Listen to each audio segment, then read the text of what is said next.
Hello guys, miss mango চ্যানেলে সবাইকে স্বাগত। আজ অনেক দিন পর আবার সকাল সকাল ঘুম থেকে উঠে পড়েছি, কারণ আজকে আবার কাজের জন্য অনেকটা দূরেই আমাকে যেতে হবে। আজকে কোথায় যাব সেটা একদম ভিডিও শেষে তোমরা দেখতেই পাবে। তার আগে বলি, এখন আমাকে অভিষেক বাইক বার করে নিল, আমাকে এখন স্টেশনে রাখতে যাচ্ছে। মানে আমি আজকে ফার্স্ট ট্রেন যেটা আছে সেটা ধরবো। আমার ফার্স্ট ট্রেন যেটা রয়েছে সেটা হলো 3:55। এখন পুরো রাস্তা ফাঁকা, স্বাভাবিক রাস্তা ফাঁকা হওয়াটাই, মানে এই সময় কেউই থাকে না।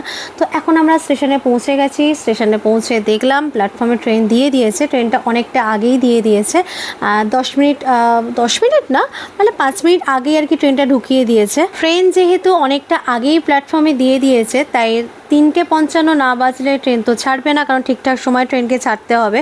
তাই বেশ কিছুক্ষণ অভিষেককে ওয়েট করতে হলো। তো চলো, এখন আমার ট্রেন ছেড়ে দিয়েছে, অভিষেককে টাটা করে দিলাম। ফার্স্ট ট্রেন যেটা থাকে সেটা হলো সবজিদের জন্য থাকে, মানে প্রথম পরপর দুটো ট্রেনই সবজিদের জন্য থাকে। আমার ট্রেনেও দেখো সব সবজি নিয়ে প্রচুর আর কি, তাও ফার্স্ট কামরায় অনেকটাই ফাঁকা ছিল।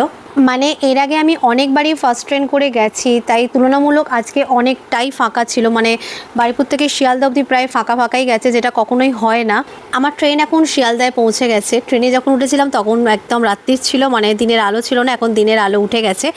ট্রেনের প্রথম মানে ফার্স্ট ট্রেনে ওঠার একটা অভিজ্ঞতা তোমাদেরকে বলি। এমনও হয়েছে এতটাই ভিড়, ওরা না মানে যে সিটটায় বসি তার নিচে অবধি ওরা শুয়ে থাকে। যখন শিয়ালদায় কি ট্রেনটা পৌঁছালো তখন দেখি সিটের নিচ থেকে লোক বেরোচ্ছে। আমি না দেখে পুরো অবাক যে ওরা এতক্ষণ সিটের তলায় অবধি ওরা শুয়েছিল। যাই হোক, শিয়ালদা স্টেশনে নেমে ওখান থেকে গাড়ি করে আমরা এখন চলে এসেছি হাওড়া স্টেশনে। তো হাওড়া স্টেশনের ভেতরে ঢুকে গেছি।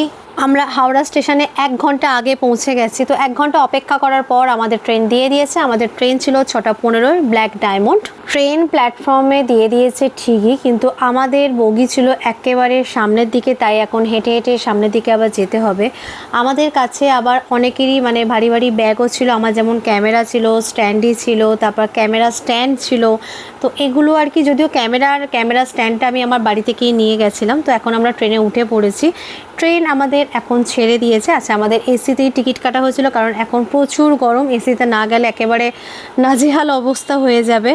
আমি উইন্ডো সিটটা পেয়ে গেছিলাম। উইন্ডো সিটটা পাওয়ার একটা রহস্য আছে, কারণ সব কাপল আছে। তো আমি যেহেতু সিঙ্গেল, তাই আমাকে ধারের সিটটা মানে উইন্ডো সিটটা ছেড়ে দেওয়া হয়েছিল। আমরা এখন দুর্গাপুর পৌঁছে গেছি। দুর্গাপুর 3 নম্বর প্ল্যাটফর্মে আমাদের ট্রেনটা দিয়েছে। তো লিফটে করে আমরা বাইরে বেরবো, কারণ আমাদের কাছে প্রচুর ভারী ভারী লাগেজ রয়েছে। সিঁড়ি দিয়ে বেরোতে গেলে প্রচুর কষ্ট হবে, তাই জন্য আমরা এখান থেকে লিফট করে বাইরে চলে আসলাম। বাইরে এসে অটো নিয়ে এখন আমরা যাব আমাদের হোটেলে।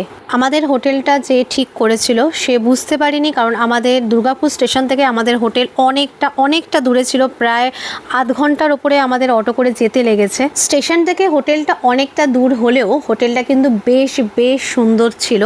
তো চলো, এখন আমরা হোটেলে পৌঁছে গেছি। তো তোমাদের সঙ্গে দেখা হবে পরের ভিডিওতে। Tata, by.